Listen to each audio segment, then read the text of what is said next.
Hey everyone, welcome back to the channel. On this video guide, we will walk you through manually updating OpenCore to version 1.0.7.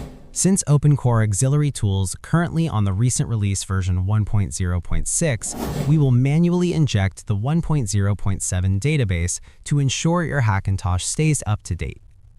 Download the OpenCore 1.0.7 release-dev zip file. Refer to the link in the video description. Ensure the file is saved in your Downloads folder. Do not extract it yet. OCAT will handle the import. This step tells OCAT to recognize the new 1.0.7 files instead of the older 1.0.6 version.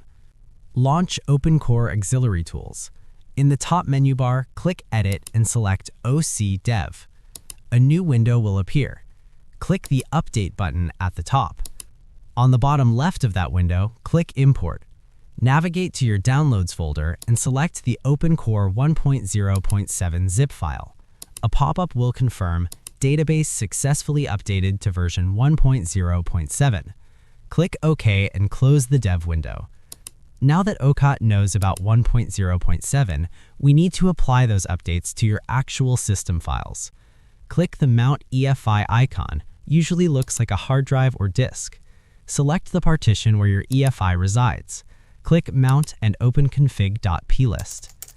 Just a tip, always keep a backup of your working 1.0.6 EFI on a bootable USB drive before updating, just in case of compatibility issues with 1.0.7. You can click this button to save your existing EFI folder going into the desktop. This is for backup purposes. Now let's sync Kexts and bootloader. Click the Update Kexts and bootloader icon, the sync icon. In the synchronization window, click Start Sync. OCAT will now replace your old 1.0.6 files with 1.0.7. Once finished, click OK. Never restart your Hackintosh without validating your config file first.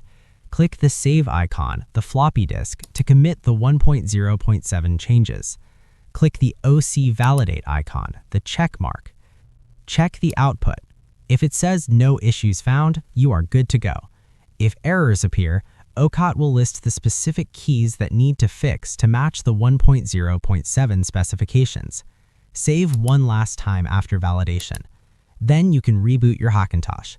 You can now see the version 1.0.7 of OpenCore whenever you're into the boot screen. And that's it. Your Hackintosh is now running on OpenCore 1.0.7. If this guide helped you navigate the update, please give the video a thumbs up. If you ran into any validation errors, drop a comment below and I'll do my best to help you out. Thanks for watching, and I'll see you in the next one.